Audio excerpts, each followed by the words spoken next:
Exorcist. Yeah. See, the movie would have been over for me. If I'd have been in the movie, it would have been over if I'd have walked in the house and heard.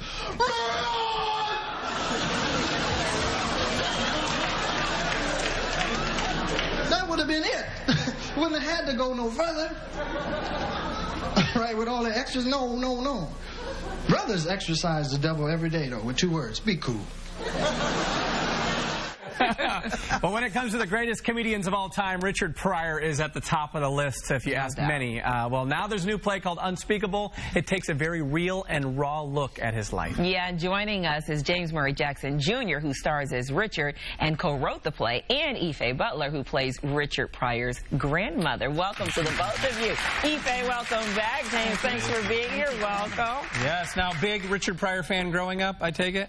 Actually, no. No? I knew Richard from The Toy and from Superman 3. Sure. And my parents were Bill Cosby fans. So Richard was off limits. Oh, right. 'Cause Bill Cosby's very clean comic. Richard Pryor swore every other word. And my uncle would hip me to him every now and then. He said, look, brother, you need to know about this Richard, man. Come on, let's go in this room. So this is the uncle from the basement, the one that came in the basement that they let out. Just said, I know your mom and dad want you to watch Bill Cosby, but come here, boy. He would take me in the car and we would ride around with the A-track. Right. A-track. A-track, yes. Okay, but how do you channel Richard Pryor when you're on stage? How do you get into that character? You know, I really just try to drop into his need, his base need, and which I think is love, his need for love. And I just really try to open up my spirit. Well, look at how much your facial expression looks like Richard. No, you do. You favor him. You do. But you say that he always had a need for love, so you try to find that? I try to find that because I think that's what fueled all of the stuff that was going on in his life. The cocaine and the women and, you know, everything. I think stemmed from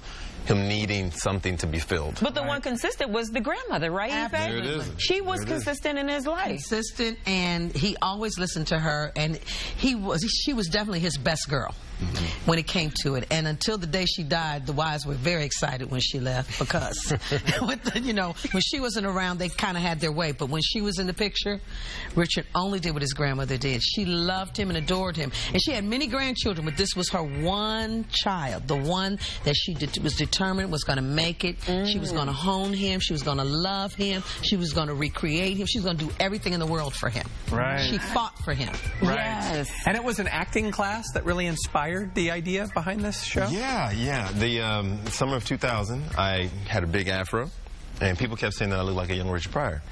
And I started studying with Susan Batson at the Black Nexus Studio, and she had a class called Developing Your Own Method, and you had to choose a celebrity character. And she said I should choose Richard, and I was like, wow, that's weird. And so that's where it started from. And during that process, she told me I should write a one-man play. Right. How long did it take you to get Richard's voice down? And we got to hear a little bit. I could do Richard at any moment, So, it comes in and it comes out. So it's there. It took as long as it takes. Right now I can get into it very quickly. Yeah. And the Pryor family knows that you're doing the show. Are you expecting them to come to the show? Are you hoping, Ife? Oh, I would hope that they would come to the show. Yeah. But it doesn't matter. He's got enough fans out here. Yes, you do. Yes. And then he's had so much family. Do you know what I'm saying? His family is long, wide, and spread across. Yes. So, Yeah, I'm we sure had they a probably here one time. Yes. Yeah. Rain, yes. So I'm sure they will come to the show. Yeah. They should come to the show. Yeah. And it's legit. As far as the language and all that stuff, it's not for kids. Let me say this. Richard Pryor. It is not for the faint at heart. I would definitely tell you, don't bring your little children and say we're going to go experience the theater today. Right. This is not the theater you want to experience. Lion King. This ain't the Lion King. It's not the Lion King. Well, this is definitely date night. This is a date night thing. It better be a date you really like a lot. Exactly. Well, Unspeakable is at the Broadway Playhouse. Tickets are available through October 25th. And guess what? Everyone in this audience is going home with 2 tickets. We'll be right back.